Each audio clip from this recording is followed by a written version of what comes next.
And we're live. Good evening, all. I am your host, Sweaty Bullbag, absolutely melting in my chair. I am joined, as always, by Chris, my dear leader, and also Lewis, my nemesis. But he's not too bad. I've even joined his Facebook group that he invited me to say. How are you doing, Chris? Oh, thank you. I am very well, thank you. I'm also sweating. I've also been back at work and having had 6 weeks off, going back to work sucks. Woe is me. I know, but yeah, it's been rough. It's been rough having to get up at a normal time and teach little children things. It's disappointing.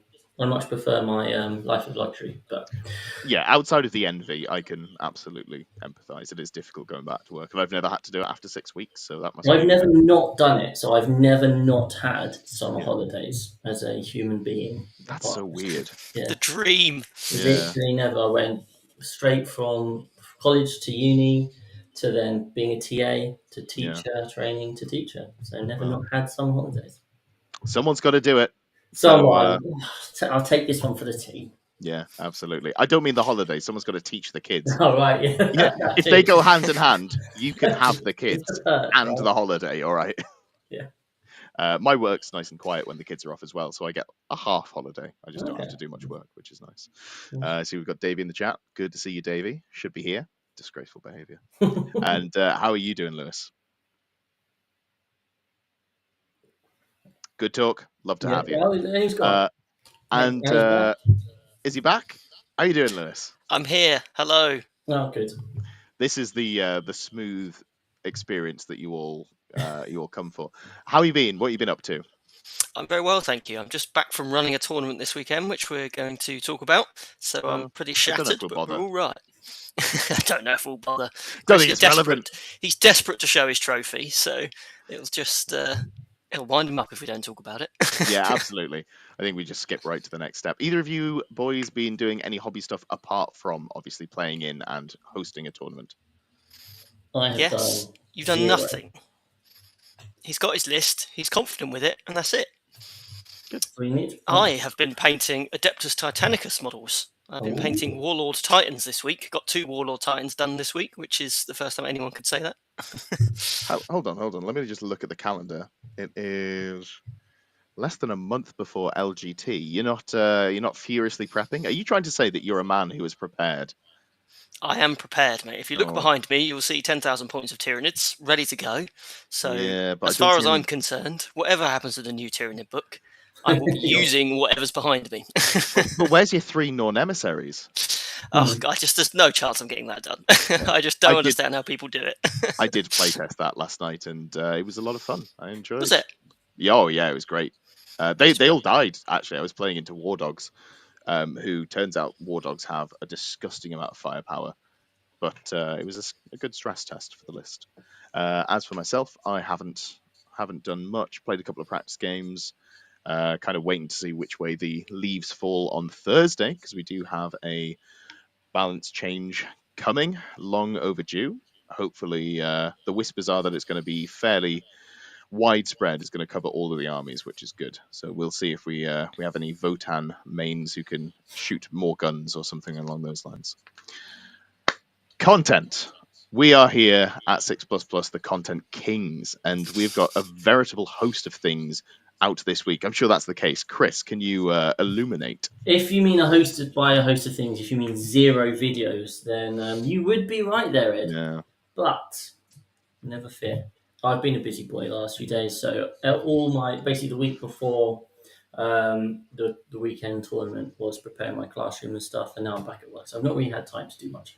But I do have stuff to release. So for our Patreon, one of the things we're offering to our £4 tier is a meta weather forecast in which Tom indulges his natural innate ability as a weather forecaster to write a beautiful narrative and tell you a pretty story of the current climate of the meta, with lots of wonderful weather forecasting analogies and all that sort of thing. And I will happily admit Tom has done a very, very good job. It's a very good 2.5 minute video. Very enjoyable. He's nailed the tone. He did decide to film it in portrait because he's a moron and an absolute amateur.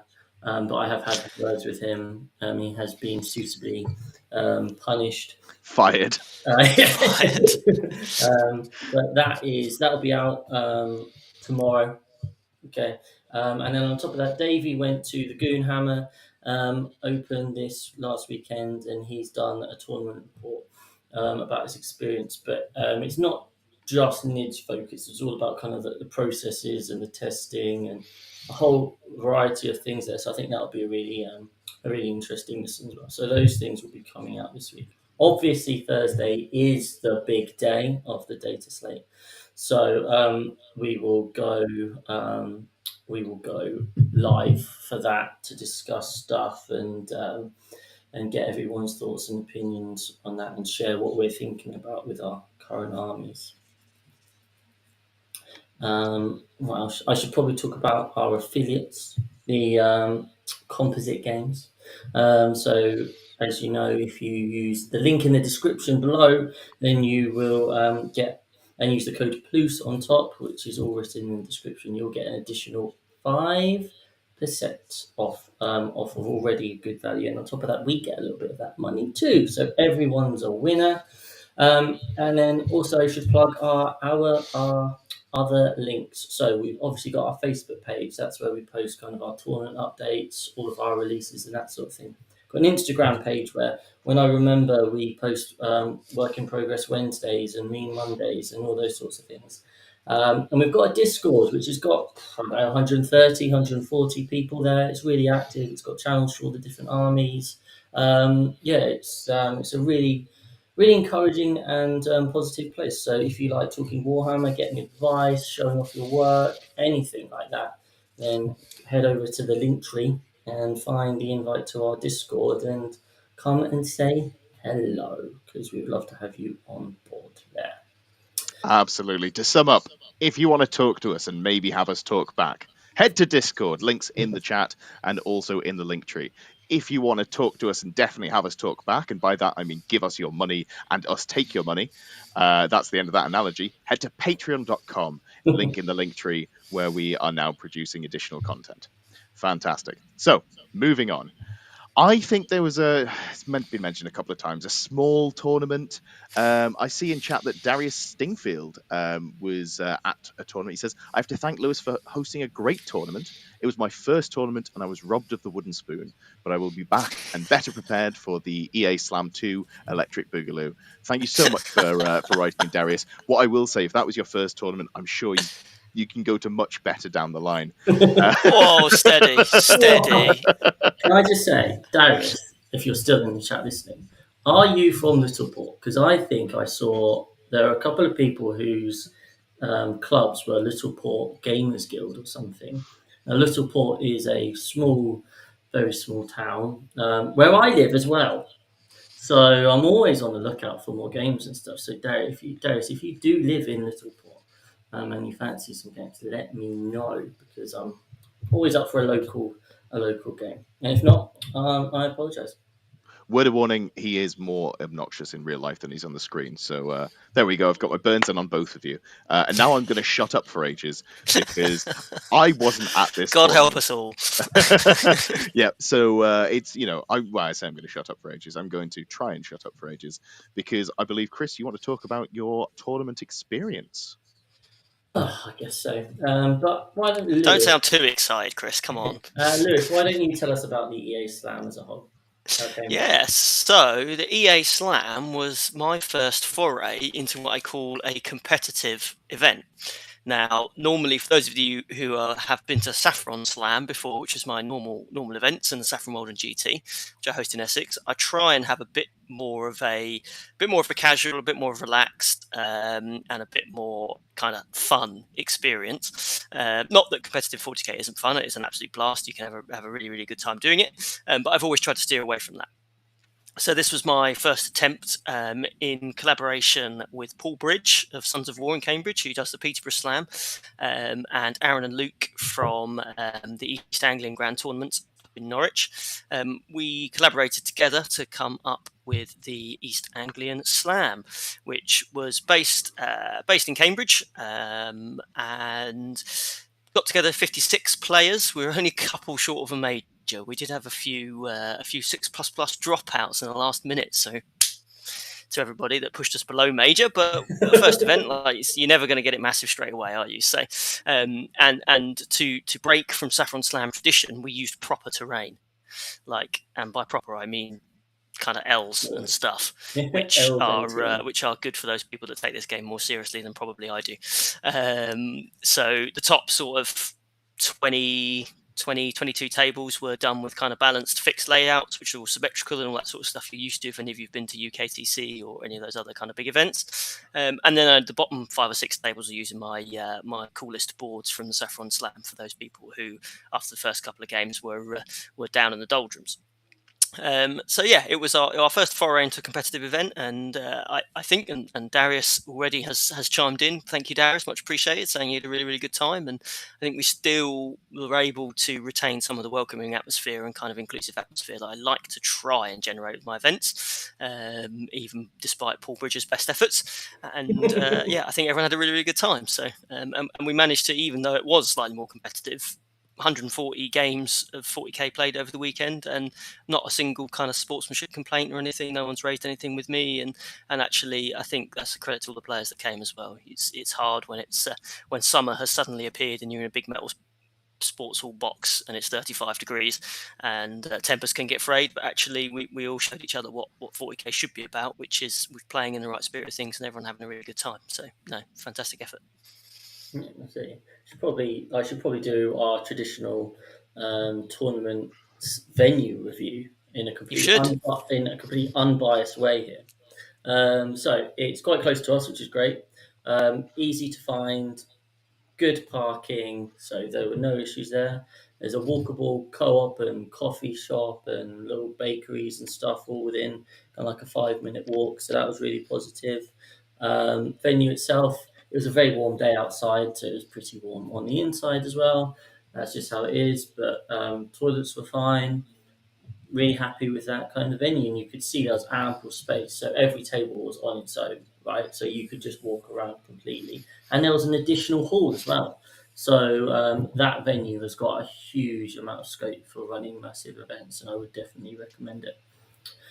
Yeah, I think when we measured it all out, we worked out we could probably get 80 to 90 in that first hall if we pushed all the tables together. Obviously, at the moment we've got it's small enough that you can have all the tables separate. Yeah. But yeah, you get 80 or 90 in the first hall, and probably same, if not more, in the second hall, which is I think the same size, if not slightly bigger. So we do, if we ever wanted to get to that sort of size, have the potential for really, really big events here in East Anglia, which is really nice. Yeah. No, absolutely. So for me going into this event, obviously I've been playing Eldar. It was obvious this was going to be the final event before all of the nerfs and that sort of thing. So I really was unsure about how to tackle this event. Did I just take all the cool units that I liked, or did I try and take a good list? And then basically, about a week or two out from the event, all of these top players just suddenly started adding, putting their name into the fray. I was like, well, I need to try and take my best possible distance. So I kind of tweaked it and that. The goal of this quick fire tournament report is not for me to just wax lyrical about how I did well with Eldari, because no one wants to hear that. So what I thought I would do is go down the angle of what I learned about the current armies I played into in the meta, and what I learned about how maybe some lists aren't quite building for 10th currently, or quite playing 10th in the way that I think that my experience would suggest they perhaps should have. And that's kind of how I would like to go about this report. So game 1 I played into Custodes, into Tom from Sons of War in Cambridge. Really good player, absolute delight to play.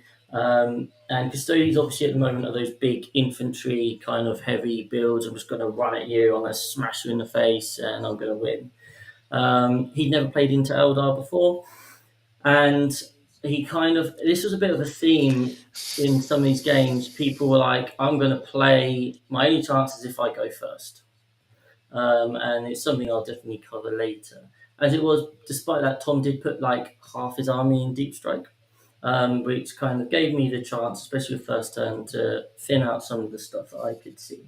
And I think the most important part of this game was turn 2, when he has 1,000 points of models to drop in over turns 2 and turn 3.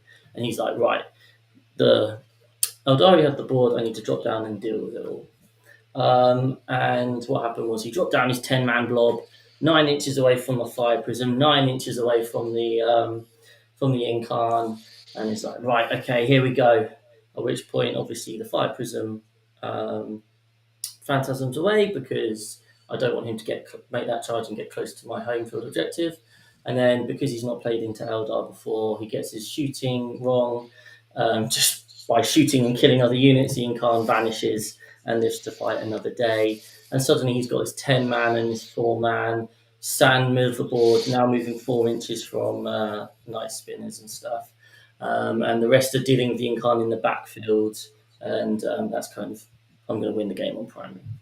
So in this game, my takeaway would be that I still think Custodes build very nicely into like this full infantry build. Obviously, we have this suspicion they're probably going to take some nerfs, they're going to take some points increases, so you're going to see less of the models on the board. But I think what was clear, and we spoke about this after the game, was the deep striking, when to do it. I played into lots of people these days who kind of go, it's turn 2, here we go. Now, what you really need to be thinking about is your opponent's screens and where they put them, and do they actually have a second layer? On top of that, I suspect a lot of army screens at the moment are also their units that go and score their cards. So for me, in my Eldar, I had 1 unit of War Spiders, 1 unit of Shadow Spectres, and 1 unit of Rangers. And turn 2, those were my screens, and they were also scoring points. By the end of battle round 2, they were all dead. And suddenly that gives me a much more of an issue with trying to work out how to screen and put things out.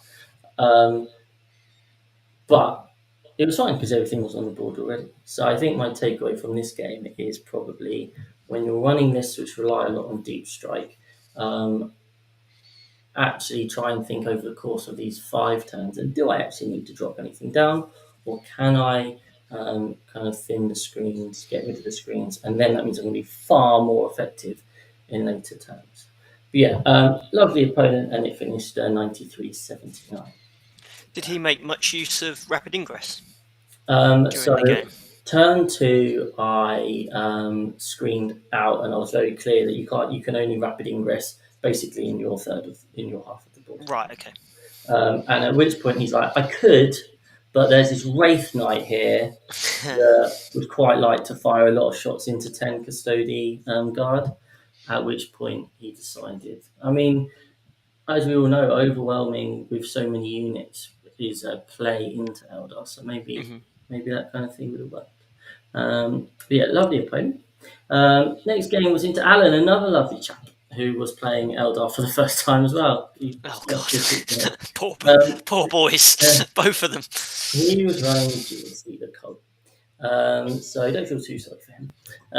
And I played them once before, and this was a really interesting game. And in my experience, again, Genestealer Cult are going to get hit. We don't know how hard, but maybe they'll still be good. Maybe playing to Genestealer Cult, a really good tactic into them is thin their big blobs down to just a few models, and then keep tagging them with stuff like vehicles and that, so they can't return to shadows, etc. Also, by pushing out, you're able to be in a position to go and turn off their blips, which is obviously the way of kind of working out. He had his big drop turn. I got first turn. He had his drop turn. I kind of really pushed out. You can't screen everywhere at GSC, so kind of just focus on certain areas. And he I still believe that I think it's really easy in 40k to try and spread all your resources across the board and deal with lots of things. And that's what he tried to do. And what ended up happening was he kind of didn't quite kill an autark, didn't quite kill a tank, did like 9 wounds to my Wraith Knight. And I'm there like, I've still got everything, and I've got the board, and now you're going to die. And that's kind of what happened. He was pretty much tabled turn 3. But yeah, I think if he drops everything one side of the board, takes it all out, and then can kind of pick up and come down and do something another point, I think that's kind of the play. So I think there's certainly a tendency for lots of players to focus, or not focus, sorry, and just spread out all the attacks. And this unit will deal here, and this unit will deal over there, and actually concentrate your forces, use the terrain to shoot, pick off stuff, be hidden from the stuff that's still alive. I think that's definitely a play. So yeah, that finished 140. I think it's always easier to slightly overkill something than it is to underkill multiple things, isn't it? Because I think if you've, as you say, if you've committed to one area and you've killed something really dead, you might think, oh, maybe I could have put a couple of las cannons somewhere else or thrown my demo charge somewhere else. But ultimately, the thing that was going to kill me is now gone. Yes. Exactly. So I don't know if that one of the Acolyte units with all the strats and the demo charges, does that pick a Wraith Knight up if he drops it close? Because they drop close and still shoot, can't they? Because they're only 2 damage down to 1, and you can Phantasm out of the way. That's the main. Mm-hmm. That's the main issue. Those 6-inch range guns and your 7-inch move. Yeah. Away. Okay, not anymore. But yeah, so that finished 140. So final game of the day was into Toby, another very enthusiastic, lovely guy. His first ever GT, done lots of one-day events, but this is his first time. And he was playing Dark Angels. And I played quite a lot of games into Space Marines. I played more games into Space Marines in 10th than I did the entirety of 8th and 9th, which is just weird. So I'm quite used to 10 Desolators by now. But he had a lot of just a mix of variety of infantry units, and then a Repulsor Executioner and 2 Lancers. And he got first turn, and I'm like, oh shit, this could actually hurt. But thanks to the wonders of Phantasm, I was able to restrict the angle so that only 1 Repulsor Executioner got to shoot. Once I dealt with that, I was able to kind of just clear the midfield as it kind of came up, and he just didn't really have any killing power. And I think the interesting thing about this is that Space Marines are an interesting place. A few weeks ago, I had a game into Scrivo where he basically played the Dark Angels list where I couldn't actually ever shoot it. It was just full of low knots, right? And so it had scout units and infiltrators with librarians attached and desolators. And actually that sort of build, I think, has some form of play, especially in teams, because it's just really hard to get to. If you're able to pair it correctly, it will just keep scoring the cards, and the Marines do keep scoring cards. Their killing power isn't great unless you fully build into it, and then I think you're just struggling to play and score the cards. But I think there's definitely some play there for Marines in terms of being a teams list where you do just score well over the course of the game by hiding and that sort of thing. You haven't really got speed, not much fast moving infantry, but you have got kind of you can't shoot me unless you're within 12, and I'm hidden behind this little ruin and that sort of thing. But yeah, no, that was a really, really enjoyable game. It was a delight to play, and I finished 170. Even though top at 4, he had 2 units left, he still scored 70 points. So before we go into day 3, I just want to. Did at any point you play anyone who knew what they were doing into your list? Because you had never played Eldar, Eldar, first GT. No, I had not done that. I just want to make sure no one in chat's too impressed so far. We keep. So day 4, I did play some who knew what they were doing. So I was playing to Lawrence from Dead Red Gaming. So Lawrence is a really good player. He plays only Space Wolves. And he had played, I think, something like 20 games of 10th edition so far. And he had won every single one, apart from the times he played into Eldar, in which he was 0-5. So his approach in this game was, I'm going to go first. And I think this was a very interesting topic from the WTC, is that some of these teams that were playing into the bigger nations were like, oh, I've got nothing to lose. Yep. So we're supposed to lose this matchup. So why don't I just put everything on the line and try and go first? Because let's say I'm due to lose this game 15-5. Okay, well, if I put on the line and go second, I lose 20-0. Oh, well, because if I go first, suddenly it could be a complete flip. And I think in team events, that's a really interesting approach, but especially in singles. What's noticeable is at the moment, there seems to be a trend with some tournaments going down the win path metric.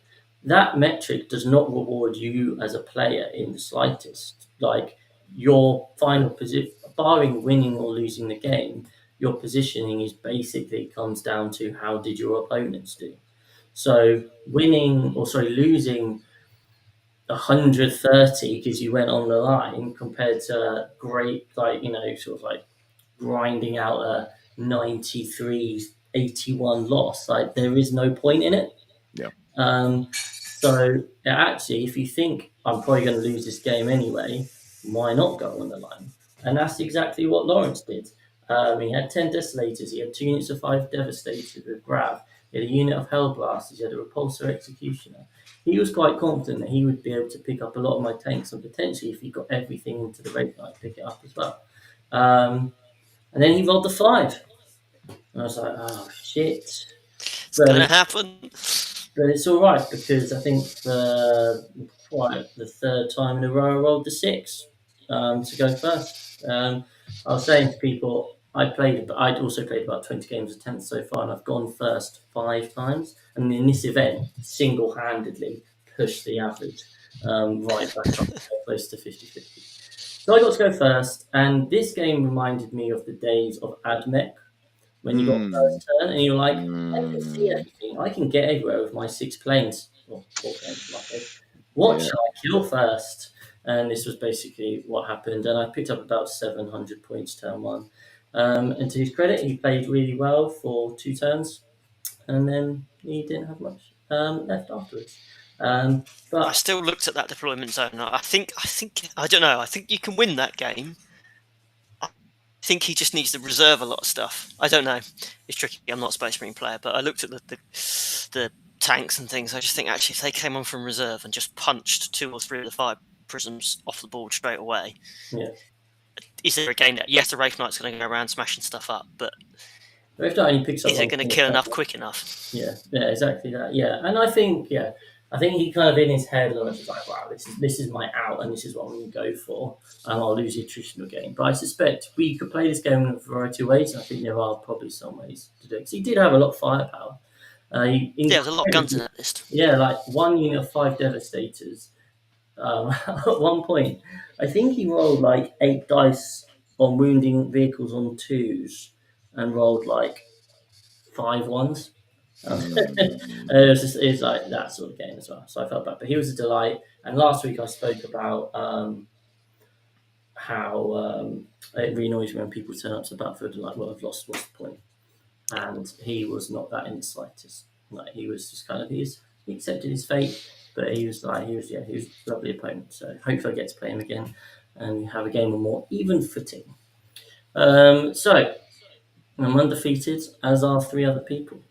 I have the choice of the Eldari Mirror into Clement with his 2 Wraith Knights. Or I have 2 Chaos Space Marine players, Dom of Mind Goblins, or Michael Boyle, who I've played before, who's doing really well with Chaos Space Marines at the moment. And I lost to when I was playing Harlequins, and he was playing like a mix of Nits and Gene Steel Cop. And I got Michael, so I got an opportunity for my revenge. So I've never played Chaos Space Marines before. They have an insane amount of shooting. And I've been speaking to Jack Tide about it, and he was like, you just got to hope they roll average. Because if they spike with their dice, he will just kill you. And it's like, okay, well, that's quite terrifying.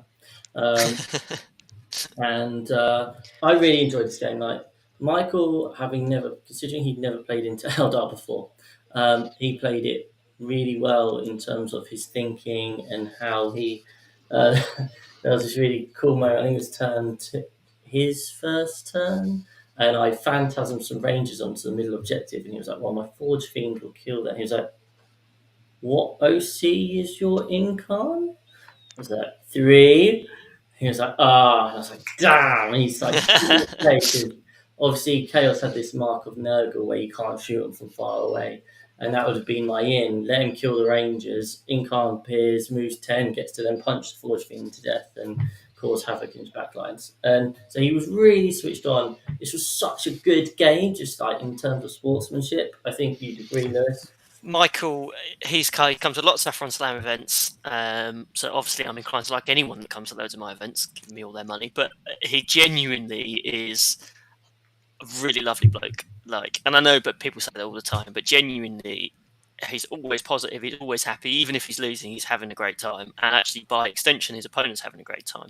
And you guys are playing on table 1, going into the last game, you're playing on table 1 for effectively a podium spot, if not the win on the event, and you could have been playing on the bottom tables having just a laugh, and there was no stress. The atmosphere was positive. There was no tension or anything like that, which you can get going into a final game where there's finally some stakes on the line. And obviously credit to you as well for that, Chris. But yeah, for both of you, it just seemed to be enjoying yourselves, which is the most important thing. Is why we're all doing it, isn't it? Yeah, absolutely. So it was a delight, and I got to go first again, and I didn't really kill anything. Basically, what happened in 4 games is I rolled really well. Like, my luck was good. I rolled definitely above average. And my first turn happened, and I managed to fire away some shots and just rolled ones, re-rolling into ones. I was like, "Oh no, it's about to catch up to me. this is not the time, guys." But basically, what happened was I made a mistake.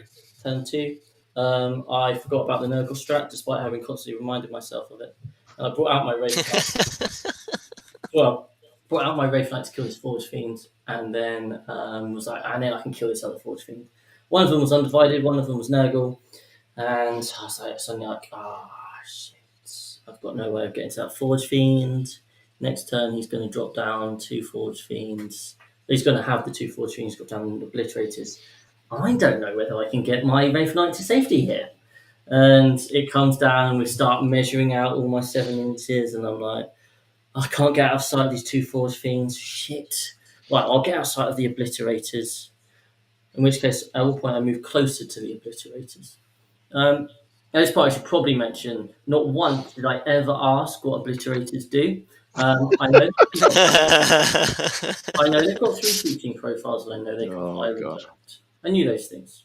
What I did not know is that when you move closer to them and are within 12 inches, their guns go from damage 4 to damage 6. So suddenly I'm like, okay, so these 4 Obliterators are about to shoot into my Wraith Knight and be doing 5 damage a time.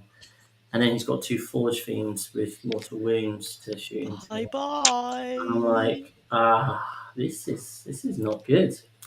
So the Obliterators, and I'm like, I'm in a very good position at this point, purely because it's that bloody mission where you get points for holding the middle of the board and then the objectives get taken away. He's got his Accursed Cultist on the one which is staying there right at the end. So I'm like, shit, at some point I need to deal with them. So the Wraith Knight could shoot at them as and when they come out, and Night Spins are just slowing them down and chipping away. But I'm like, okay, I need to get as much primary as I can. So I've got like the heroic Wayleaper there on the right flank, just hiding behind this stupid hill thing, and just trying to keep him off primary as much as possible. And anyway, so the Obliterators open up and I think leave it on something like 8 wounds. So you've got through 2, yeah, so left it on 8 wounds. And I'm like, okay, and now there's 2 Forge Fiends. And this Forge Fiend fires up and I'm left on 3 wounds. I'm like, oh. And then the final Forge Fiend completely whiffs. Like, just does nothing. And I've still got my 3 wounds. And then this bloody Chaos Sorcerer, who's got some sort of hazardous thing, who's managed to just somehow leave a tiny gap and has got into an annoying spot. He's like, right, and then he rolls the devastating wounds. I'm like, oh shit. And then he rolls the 5 for 3 mortal wounds. I'm like, no! But then I remembered it comes down to it's damaged by 1. So my Wraith Knight was left on 1 wound. That is brutal. And at which point I was like, okay, I've still got a chance here. My Wraith Knight can obviously no longer move, otherwise we'll just get obliterated by Overwatch. But I am able to just stood there going, nobody can see me. I'm like this. Hello. And I also then failed Guide, which was really annoying. So I was just like, right, well, I think I drew bring it down. So I was like, the Forge Fiends need to die. I need to hurt this Accursed Cultist.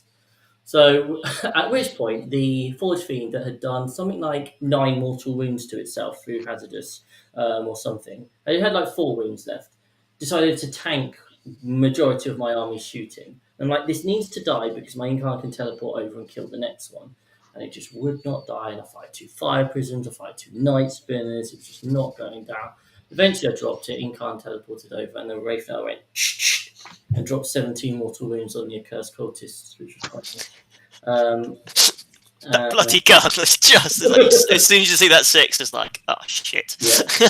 And that was without guides. Like, it would have been even worse with guides. And essentially at that point, I was able to kind of clear enough away, and I had a big points lead, but I'm also super aware that if I can't deal with these accursed, he's going to get a 15 at the end, and I'm going to get a 0.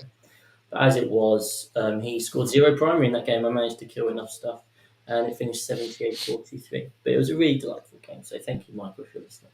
But my takeaway from this was that Chaos have a really good shooting profile list, but they can't score the cards, because when you're getting into turns like 3, 4, 5, it's like, those are the killing times. Everything's out. I'm going to blap, blap, blap. But it just, you can't. Like, he drew cleanse, and he was like, well, I need to shoot with all my units to try and kill you. So he didn't get to cleanse. And interestingly, in that game, his Terminators did literally nothing. So if you're a Chaos Space Marine player, drop those Terminators as some fast-moving infantry in, and I think then you've got a good list. And I think maybe it's quite easy just to lean into this blap, blap, blap. And obviously, Michael's won 4 games, and he's just annihilated some people off the table. When you're playing into the top. Was it a 10-man brick of Terminators? Yeah, with Abaddon. Have you considered, and hear me out, that's really good against every army that doesn't have a Wraith Knight that gets fucking +4 shots on its blast weapons before it even rolls for how many shots it's got? I don't know. With its devastating wounds. The first time I shot my Wraith Knight in testing, I killed 10 Deathwing Terminators. Yeah, I know. So, I watched it. So maybe, but putting it out there, he's if got devastating wounds and the Wraith Knight weren't a problem come data slate, maybe the Chaos Terminators are a good buy. I don't know, because my issue with the list is that you've got 3 forward streams that are always shooting. Yeah. You've got the Accursed Cultists, you've got the 10 Terminators, and the 4 Obliterators. Like, what are you doing actions with? Well, you don't need to do actions if you kill all your enemy. I don't know. I'm not sold on. I'm not disagreeing. Like, having action stuff is probably good in there, but it is a little bit of a case of man with a hammer goes, man, this bit of pottery is really fragile.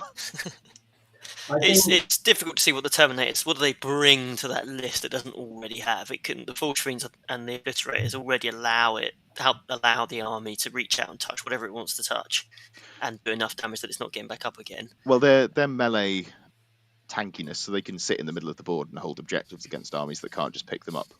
As can the Accursed Cultists. Yeah, but they're more vulnerable to blast. I know they're meant to be tanky, but I don't know how tanky they are against things like that. But, I guess because they keep coming back, don't they? That's the important thing. Well, only if you don't kill them all.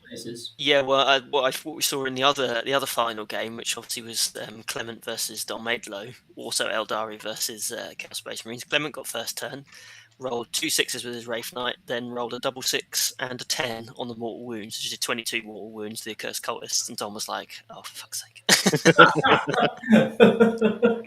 Just so, when the light behind someone's eyes just dies. Yeah, that's hopefully it won't be a problem on Thursday, right? Fingers crossed. But then it'd be interesting. Like, do other armies have the way to deal with it though? Because currently is it just the Wraith Knight's actually being the good guy? Have we thought about that? Is the Wraith Knight actually the good guy here? Chris, I say this with the greatest of respect, but shut the fuck up. How dare you? How dare you come into my house and shit down my throat? I'm just saying, guys. It could be in a month's time we're like, bring the Wraith Knight back.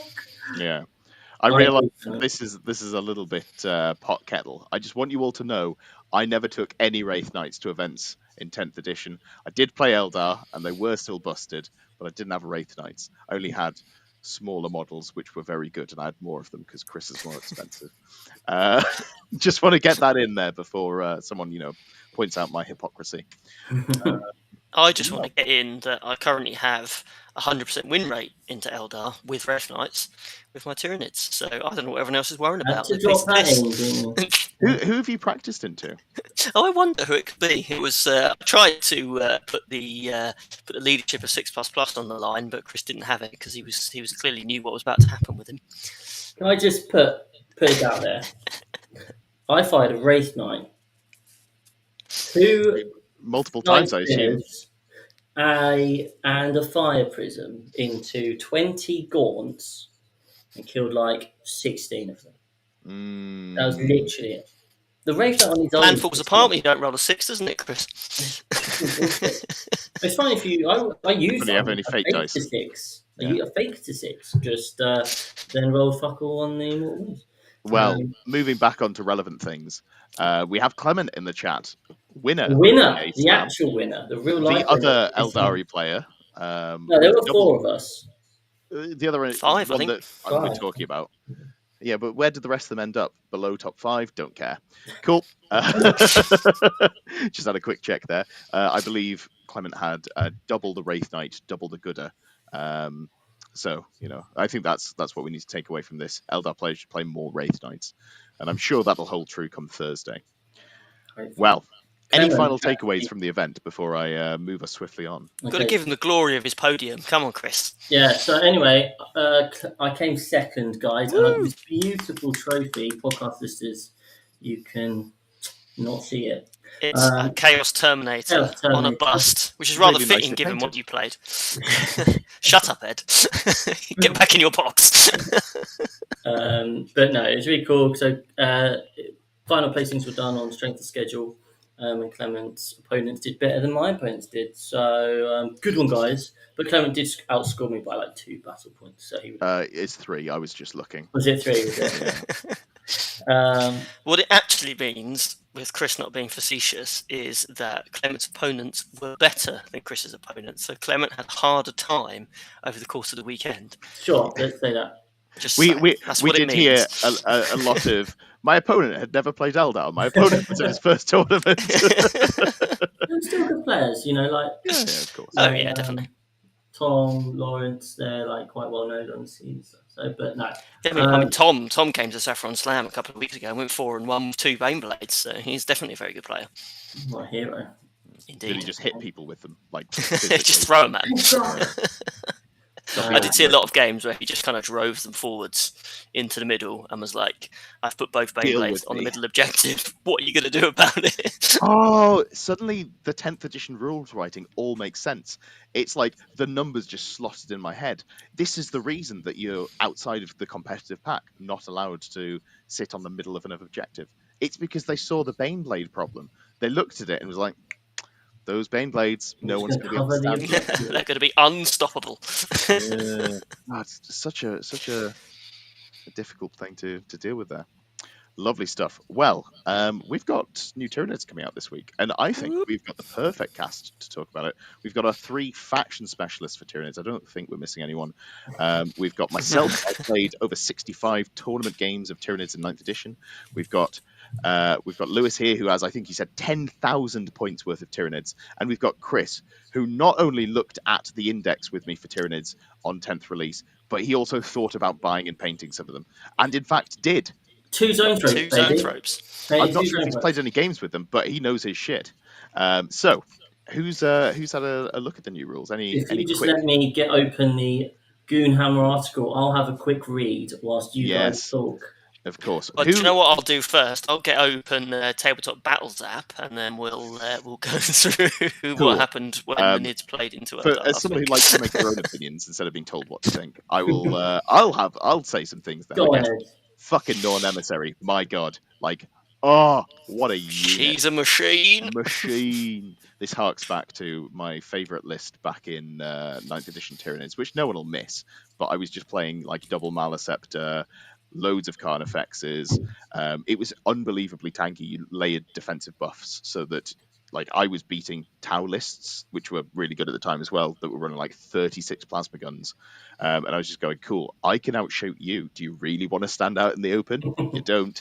So it kind of harks back to that. For anyone who hasn't seen them, the Norn Emissary, 285 points for what is almost but not quite a knight. Yeah. There is another one, but don't worry about it. You're not going to take it.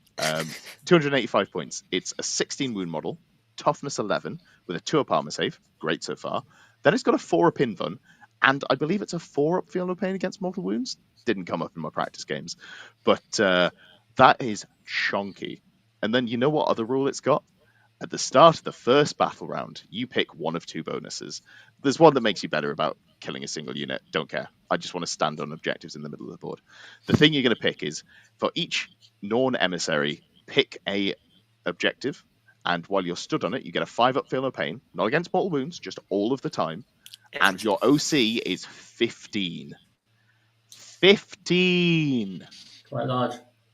Oh yeah.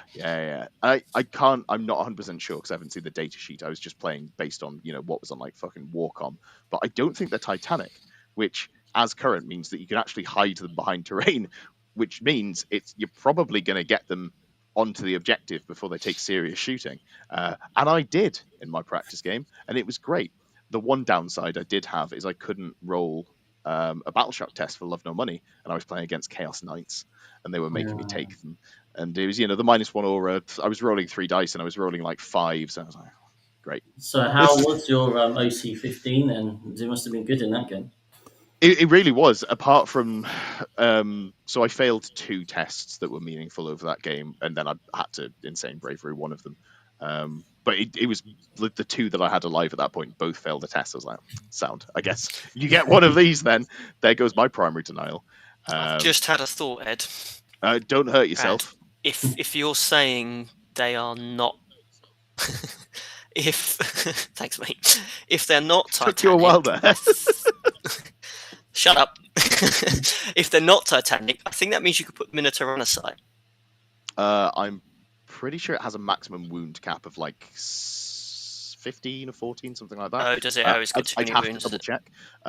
When I gave it a cursory skim, I believe it couldn't fit the Tyrannosaurus. Damn. Okay, I was going to say you could bring it in turn 1 on the objective. You want to put it on. Job done. So people are going to play it in the Synaptic Imperative detachment, which is quite good. You can make one of them -1 to hit because it's got the right keywords for that. I was testing the Vanguard detachment. So the list that I was running was 2 Maleceptors, because they are a T11 bug with a lot of wounds with a 4-up invuln. So immediately I'm giving my opponent difficult choices as to what to shoot. Then I was running 3 of the Norn emissaries because, again, they are chonkers. They're really hard to deal with. And then apart from that, I did test out the Warrior Squad with the winged Prime and then some upgrades in there. It was fine. I probably wouldn't do it again. Warriors have fallen from grace hard. Pretty disappointing to use. But then I just fitted in, 3x1 Rippers, 15 points each. What am I going to do with those? Strat reserve. It came up that there was the mission, the secondary objective where you do an action in each corner. I was like, oh, cool. I'm just going to go 1, 2, 3. Neat. Yeah, exactly. And then I had a Pyrovore sat in my backfield because I wrote the list 10 minutes before the game. I was like, oh, I've got 30 points. Let me just put something in. So you've got loads of really cheap stuff in there. And you know what's really good in that list as well? Just take like 5 lone operatives, like 2 Neurolictors, 1 Lictor, 2 Parasites, something like that. There's a strat that lets you just pick up 2 of those units, put them into reserves at the end of your opponent's fight phase. Great. You can just like really play the mission game while also playing the middle of the board, which is quite a fun interactive way to, your opponent has to interact with you, but they can't. It's great. Really, really would recommend the Norn if you're a Tyranid player who's looking to maybe spend a little bit of cash before they go to LGT. Very nice. And I don't think either of you have really looked at the any of the rest of the stuff, so we'll move on there because otherwise I'm just going to be. No, I have. Yeah. No, so I will be taking Tyranids to the LGT. I am also obviously looking with an eye on the International Team Tournament, which I know is like February, but we've got a teams event. I'm doing a local one in October, running one, and then going to one with some friends in January. So I've got some teams tournaments coming up as well, which I think is where Tyranids are going to be really, really good, because whatever happens with the new data slate, I think you can build a Tyranids list that always scores 80 points regardless of what happens, meaning you're just going to be able to blunt any decent attacker lists. Sounds good. Yeah, there's a lot of variety in there at the moment. It's almost going to be interesting to see how that goes.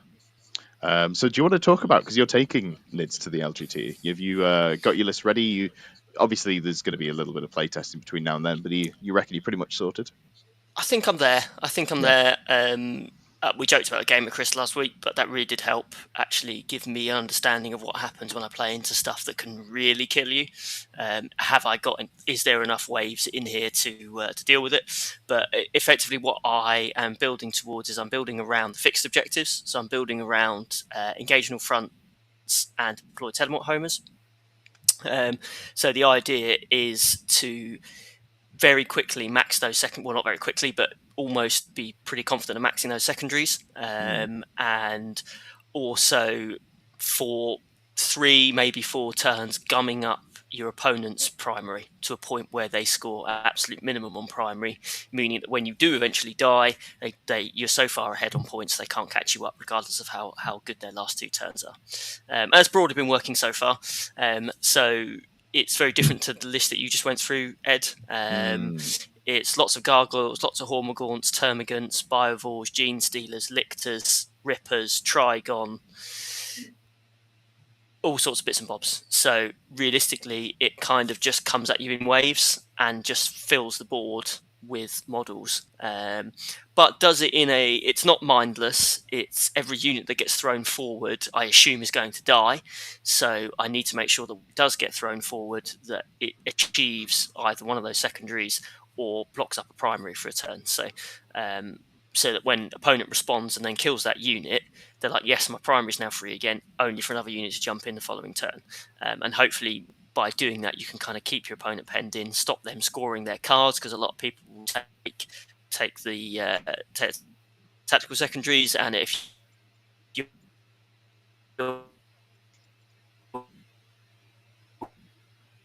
all over the board, they're going to really struggle to... And he's gone. We'll see if he comes back. But Primary Denial is the name of the game for Lewis's list at the moment, by the looks of things. Going to be running a lot of small units, I'm assuming. Oh, he's back. Hello. Just saying, Sorry. Primary Denial seems to be the name of the list that you're playing, and then maxing out your secondaries as much as possible. Combine that with max your own secondaries, deny their primaries, and then ultimately, even if you don't score that high on primary, they won't have maxed their secondaries in the same time. So, yeah, good advice for anyone who's looking to build a list for LGT. If you can score points and deny your opponent's points, that's a good place to start. That sounds facetious. Indeed. It's not. Like, that's a great way to actually start thinking about your list building. Instead of just go, I've got 3 non-emissaries, which is admittedly the first thing I did when I saw that. I then went, I've got 3 non-emissaries and there's only 3 objectives in the middle. I can stand on all of them, which I don't think is the correct choice, by the way. I think if you spread your forces that thinly, as Chris was saying earlier, it might be a problem. But yeah, think about your choices and how they're going to actually achieve you points. Turn the points you spend on your units into points in the game. There we go. There's some fucking Zen shit for you. Lovely stuff. Anything else to round up on before we go into the listener questions? Not from me. No, lovely stuff. I think so. We've covered it all nicely. Existence did say in the chat that Norns are not a character either, which is true. Quite nice for a lot of things. Means your opponent can't just stack, bring it down, and assassinate and go, well, I'm going to kill the things I need to kill and get loads of points for them, which is always a joy. Yeah, I've only got 2 characters in my list as well, actually. Just the Broodlord and the Swarmlord. So it makes it difficult to max those sort of ones against me. I was running many characters when I was writing my list. Although, actually, that's probably a lie. I think the Lictor variants are probably characters. I'll double check that at some Death point. Leaper is a character, but I don't think the Neurolictors or the normal Lictors are.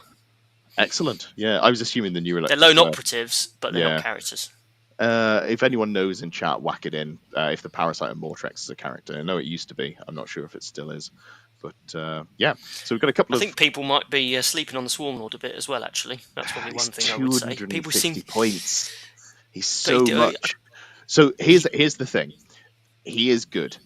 Here's the other thing. They can't balance the monsters in the Tyranid Index / Codex, and I don't understand why, but you've got a Haruspex, which is coming in at, I believe, 120 points in the Codex. Yeah. What would you rather have, the Swarmlord or 2 Haruspexes? Well, the Haruspexes don't do anything. That's the problem. It's nice to have 2 monsters. But they do it so slowly because they've only got like 8 or 9 inch move, and to turn them takes half their move. No, you deploy them on the line. Well, okay, yeah. Put them out in the open. You go. Go first. No. It's just threat saturation. Like, I think you wouldn't be playing them in a list where you only have a couple of monsters. Yeah. But, if I'm looking to overwhelm my opponent with loads of big bugs, Haruspex is pretty much first on the list because I guess if you're doing an exclusively big bug list, but I think the Swarm which is the only play to play Tyranids, as we all know. Well, we shall find out. If I go 1 and 4, then I will agree with you. What I will say is I have a bit of a bias against the Swarmlord because last edition I played quite a few games into Davey, who loved the Swarmlord. Yeah. And what I found is because I played lists that had oppressive amounts of pain to bring to bear gun-wise or in other phases, his Swarmlord kind of sat at the back and didn't do much. And I can see that being the way that he's probably going to get played in 10th edition. That is how I play him at the moment, yeah. And that's so many points for a buffing character. It's... I don't know. Buffs are so good. Yeah, but I don't know. I'd probably rather just have 250 more points of stuff, personally. Well, I think... So with the list that I play, it's very vulnerable to Overwatch. So I need to immediately make Overwatch 2 CP. That's fair enough. Because otherwise you just do it every single turn, and then I'm losing stuff on my turn as well as in opponent's turn. So when I was playing Chris and others, I'd have to make a calculation of how many units I can throw forwards to score those secondaries and gum up primary. And obviously they start running out. By turn 4, you don't have that much stuff left to throw forwards. So if they Overwatch once and then it's like, right, it's 2 CP now, you then force your opponent to make a really difficult decision. Are they going to spend all of their CP? And then to add that, giving you the extra CP as well, I think it's a massive swing in CP, which I think is you just want to leave him alive. The only thing I'd say about the Overwatch discussion is if we're assuming in the data slate that Eldar are going to get hit, they're the only real offender of Overwatch as far as I've found. If you're shooting into 10 gargoyles, most stuff will do a lot of damage, even if they've just got a couple of flamers in a Space Marine unit or something like that. It will make a mess of a gargoyle unit. Although you only need one gargoyle left alive to do deploy Celibate homers, but it is something you do have to be conscious of. Yeah, I guess that's just an issue when you put T3 units into your army. Anything less than T11 is not going in my list, motherfucker. Big bugs for life. All right, so we're going to move on to the listener questions. We've only got 3 in the chat. So if you have any burning desires, anything that you want to know, make it Warhammer related, or don't. I'm not your boss. Put it in chat. If it's not Warhammer related, put it in the OnlyFans. Chris will respond to that. We do have a link tree, yeah. If it is not Warhammer related, but it's funny, I might read it. Dance for me, monkey, dance. So, Ultimate Funk says, top 3 pieces of Games Workshop scenery of all time, and why are they all Skullvein Manse? Before anyone else gets in, I'm just going to say none of the Games Workshop terrain is good. It's all dog shit. The Sky Shield landing pad is my favourite terrain piece of all time, especially when you make it obscuring. Nope, that is. I have a burning hatred in my heart for that, because I remember in 8th edition when people would put 3 repulsors on top of it. Anyone else remember that? That was a time. It gave them a 4-up invuln. Great. Cool. Thanks for that. If I have to give a serious answer, I do like the Fortress of Redemption, just because I remember original Apocalypse games back in like 5th edition or whatever it was when that came out. That was pretty cool. The two of you here who are a bit less beardy might have differing opinions and actually like terrain, so I'll pass it over to you. No, I do genuinely. I think the Sky Shield landing pad is amazing. All of the Mechanica stuff, actually, to be fair, the Kill Team Mechanica-y bits just looks amazing. You do have to tweak the rules slightly to make it actually do something in a game, which I found in Saffron Slams, that I give all those Mechanicus pieces line of sight blocking, so they perform a function, but aesthetically they look really, really cool. So any of those, you've got the stack thing and the big thing that's got the platform on it and stuff like that. It gives you lots of different height, and I think boards that have got lots of height and different sized pieces, I think evoke a aesthetic which I think is really, really cool. You know what I will say actually is, if you're talking about changing the rules of how they're being used, you could just put a lot of their terrain on Perspex now and use it as the actual Games Workshop layoff stuff. And at that point, I don't mind it, because it's actually playing with rules. Any thoughts on terrain, Chris? You got any bits of? I mean, I don't really care about their terrain much. From 8th edition, it's just like, oh, okay, look at all this terrain with all these holes in. Great, cool, shot, brilliant. Yeah. And then kind of the only events I kind of usually go to, barring the ones from Lewis, are UKTC, which obviously are not kind of very set and specific. So I think visually, like Lee, when I used to play with Lee like 3-4 years ago, we had the Fortress, which was quite cool. I do remember that. But I think I bought the first Kill Team box maybe, and it had like these Gothic ruins and stuff, and they were beautiful, but they're just not conducive to playing with a set of rules at the time. I basically, all of my events, I have a QR code next to each table, and I basically start the event by saying, ignore all of the core rules about terrain because they're shit. Scan the QR code, and that'll tell you what your boards do, because otherwise you're in for a shit time. I like my terrain, to form over function. I like 4 walls that block line of sight with 1 spray colour on it and a bit of dry brush. I'll have none of your fancy walls and spires and windows. Citadel Woods. Actually, I've changed my mind. It's the Citadel Wood with the dead trees on it. That's the one. The 3 dead plastic trees. So I live in Nottingham, so I've played a lot of games at Warhammer World, and those trees are the fucking bane of my existence. Because at Warhammer World, they glue the trees down. They've glued the trees down, haven't they? So you just smack Fair them enough. That makes sense. Moving models through the trees. Fuck me. You ever played Necron Wraiths and try to move them through the trees? Nah. It's a good job I wasn't using whips on them. I was using the claws. But yes, it's just an unpleasant experience all around. Cool. So terrain, it's there. You can buy it. Don't. Go to any of the sellers. I know UKTC sell a pack. Can I have a shout out? Can I do some shameless advertising? I guess so. Company called Pumpernickel Games. Guy called Kieran. He makes some of the boards that my most visually amazing boards. Big red one and a load of the woodland ones and with the castles and things like that. The work he does is incredible. It's all handmade, all hand painted. It's got, when you see Tabletop Tactics battle reports and stuff like that, when they've got gravel scattered around the bottoms and things like that, it makes it look a lot more realistic. He does all of that, built it all into the terrain pieces, so I can just get them out and put them on the boards. So if you're interested in thematic terrain, Pumpernickel Games is your guy. Although for the next few months he's making my terrain, so leave him alone.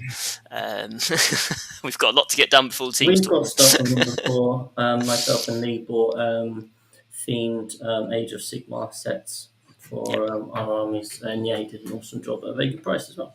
Indeed. And what he's making for me for the team's event, he's making LGT sets.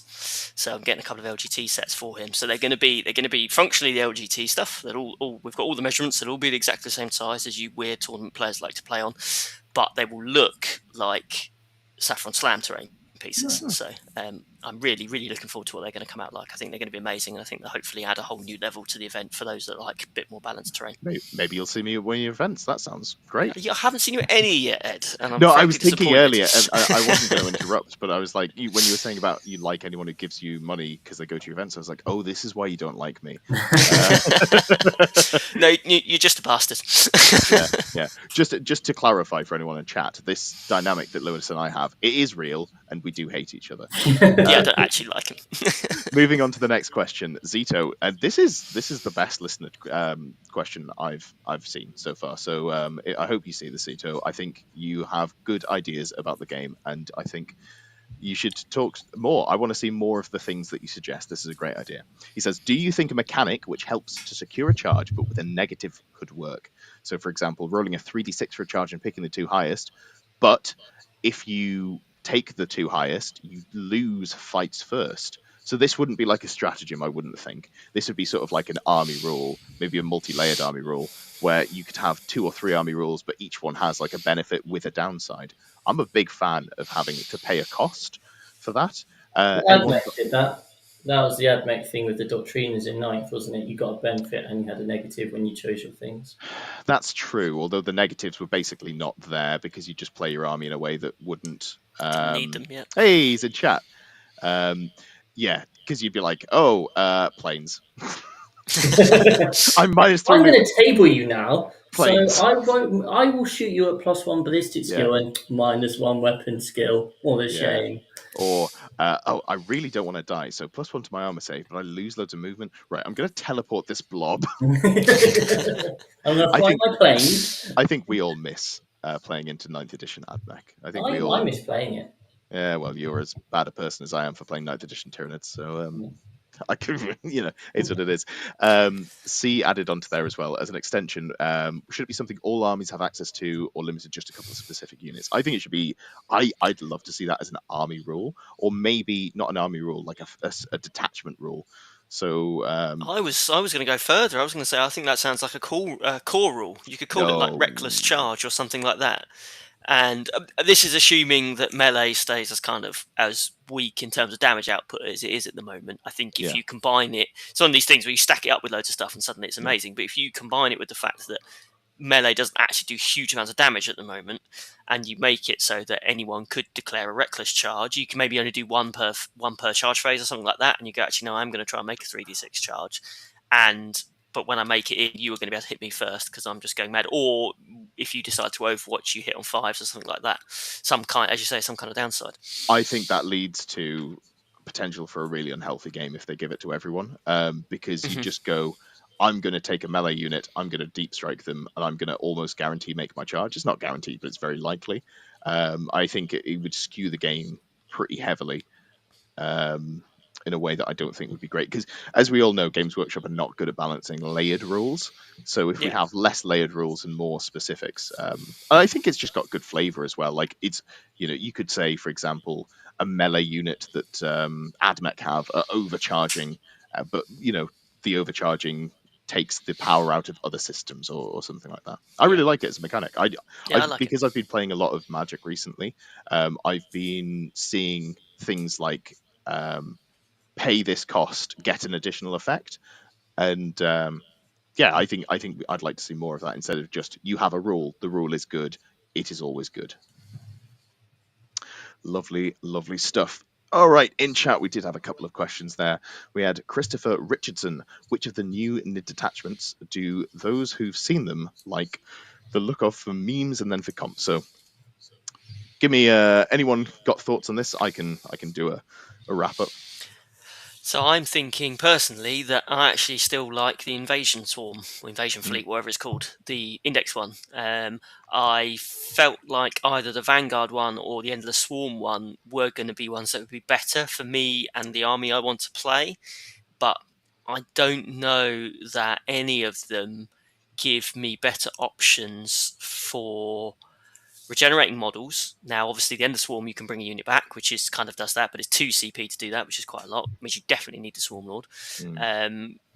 You lose access to the 5-up Feel No Pain, which you put that on, as Chris found out, you put that on 20 termagants, and suddenly they start surviving a lot longer than you think they should.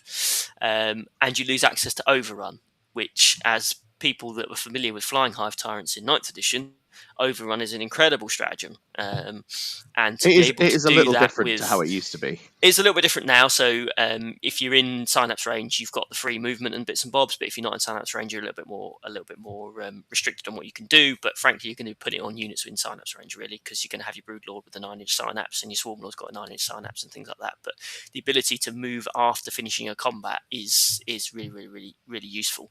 So I'm yet to see the advance and charge on the Vanguard is really, really nice with your Genestealers and things like that, but the way I've built my list, it's not really there to do damage. Damage is a Brucey bonus, really, because from Index NIDs, there's nothing in there that does huge amounts of damage particularly reliably. Genestealers kind of do, but there isn't huge amounts in there. So it was always been more about what movement tech can I get to get me around the board faster. So things like, I think, like Overrun and bringing models back and things like that, I think is better. But I'm willing to have my mind changed, and I will try out both the Vanguard and the Endless Swarm to see if they kind of fit my list. But I'm kind of set on the list idea now. It's just what group of stratagems and abilities are better than the ones I've currently got access to. Lovely stuff. Yeah, so in terms of hold on, let me just put up the list here. What are the names of them? Synaptic Nexus is supposed to be really nice as well if you've got loads of Yeah, Synapse it's been a little while since I've made any unfounded hot takes. So let's top to bottom. Settle in, everybody. Competitive staples. This is the list. If you want to do well, listen to this list exclusively. Don't look anywhere else. Worst, Crusher Stampede. I'm so sad. It's so dog shit. Just put it in the bin. Second worst, probably Assimilation Swarm. It's built around four units with a keyword. That's not enough. Almost all their stuff keys off it or being near it. It's funny, but it's not good. After that, probably the Unending Swarm, which is weird to say because you'd assume it'd be better. Invasion Fleet, top 3 for me, probably third. Yep. Maybe that changes to like second. It's definitely not going to first. I'm going to put above that one the Vanguard Onslaught. There was a lot of sneaky tricks in there, and a lot of the Vanguard units are actually really good. And also, as I was testing the other night, you can just take most of your army not in Vanguard and go, hey, the reason I've done this, I'm going to redeploy 3 units because that's just a thing I can do. You're going first, and I've deployed 3 Norn emissaries on the line. I guess I'll put them all in reserve. And then I'll pay to make one of them come in on turn 1, because that's a thing I can do in this detachment. And then Synaptic Nexus is probably the most obvious linear power. And then it's got some nice battle shock tricks as well, and all that jazz. However, who cares about the strength of the detachment? For memes, again, worst Crusher Stampede. There's nothing funny about this, other than whoever wrote it is a clown. Yeah, after that, I guess Synaptic Nexus. It's not particularly memey. It's just straight power. Invasion Fleet's got some nice tricks, but it's not super memey. I'd probably say Unending Swarm coming in at number 3 for me for memes. It's just funny to push around a load of things, but it's not that funny when you do it 3 games in a day. Turns out your back's going to break and you'll be sad. Then number 2, I guess the Vanguard, because it can do some funny things like, as said, put 3 Norn emissaries into Strat Reserve. That's really fucking funny. Then you bring one of them back down turn 1 and go, haha, joke's on you. And finally, the most meme of all detachments is the Assimilation Swarm. And if you have the models to try it out, I would recommend it and report back. It's probably dog shit, but there's 4 units that have the keywords for it. I just want to see someone do something with it. There's got to be something you can do. Someone out there will give it a go. Yeah, and you can't even spam Ripper Swarms. I think every Tyranid list wants to just take 3x1 Ripper Swarm bases, so you don't even spam those ones out. No, I think I think that's a really good point about the Ripper Swarms, because as I understand, we're going to be losing the ability to be throwing multiple Spore Mines out over the course of the turn, and anyone that's played into Tyranids will know that one of the main ways that we score our secondaries is using Spore Mines to either get in the way, stop anyone advancing near them. They're a really good way of shutting down advanced moves, which Tau player found when I was someone dropped over the weekend for the game 3, so I played against a Tau player, and for him to find that I dropped a Spore Mine near him so none of his crisis suits could advance was like, oh, okay. Which obviously was a concern, but obviously only being able to do one of those a turn now, which I think is a sensible move, because it was probably a bit naughty. But you need to replace that with something. You need to replace that objective scoring, and chucking 3 Ripper Swarms in for 45 points for all 3 of them is just the easiest way of doing it, because there's 3 units you can just drop basically anywhere on the board. I think if someone's able to screen out a Ripper Swarm, they're easily able to screen out a Spore Mine as well, so I don't think they necessarily reduce your ability to do objectives compared to the Spore Mines. So I think there'll be a lot of discussion amongst Tyranid players as whether they keep 1 Biovore or keep 2 Biovores. I think I'm leaning towards having 2 just for redundancy if anyone's got a lot of indirect, but depending on what changes happen to indirect, we might only need 1 Biovore, in which case it'll free up 65 points for me to do something else. I think we've seen the points, haven't we? I'm pretty sure they're going back There's down. There's points in the Codex apparently, but yeah. Are they going to be the same? Those points in the Codex are almost out of date immediately, aren't they? So, God, I hope they don't reprint all the points immediately. That would be sad. Yeah, that would be really sad. It'd be like when Custody players bitched and moaned because all their units got a little bit cheaper. My paper's out of print immediately, which is a legitimate concern, and I shouldn't, belittle. But also, fucking cry me a river when your units got cheaper and were already too good. And it's just Games Workshop caved to people being really fucking bad at evaluating units before they see them in play. We do have one last question. Existence UK. Who is your pick to come out on top after the balanced data slate, or top 3 if you can't decide? I will go last on this one because I've been talking a lot. So, Chris, you haven't said anything for a while.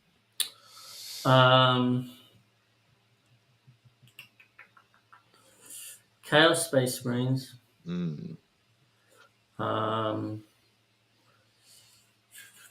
Necrons and Tyranids. Good bet. Good bets there, I think. How about you? Yeah, I think I was going to replace your Chaos Space.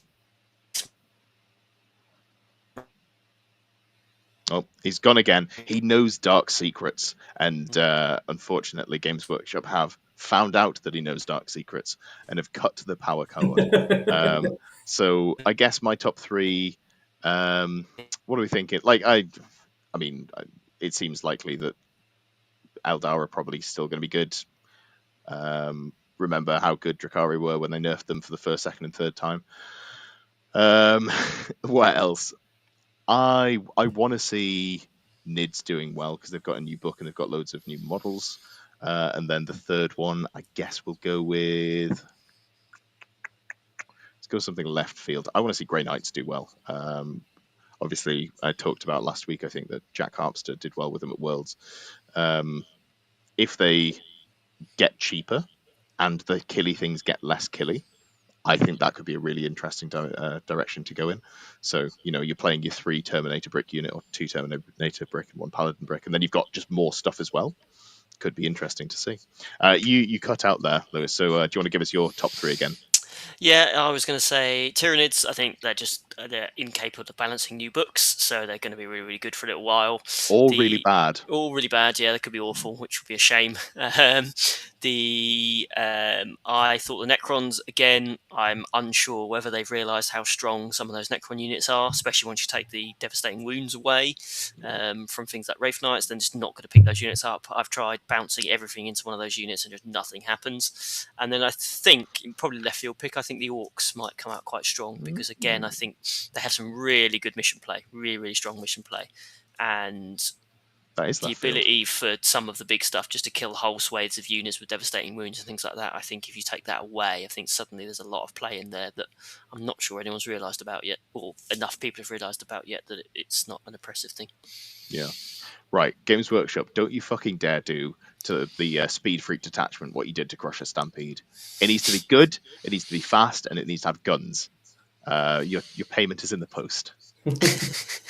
All right, well, it has been episode insert number here of that 6++ show. I hope you had a great time. If you haven't, write it in the chat. Tell me all about it. Give us that juicy, juicy engagement. And we will see you next week. Bye.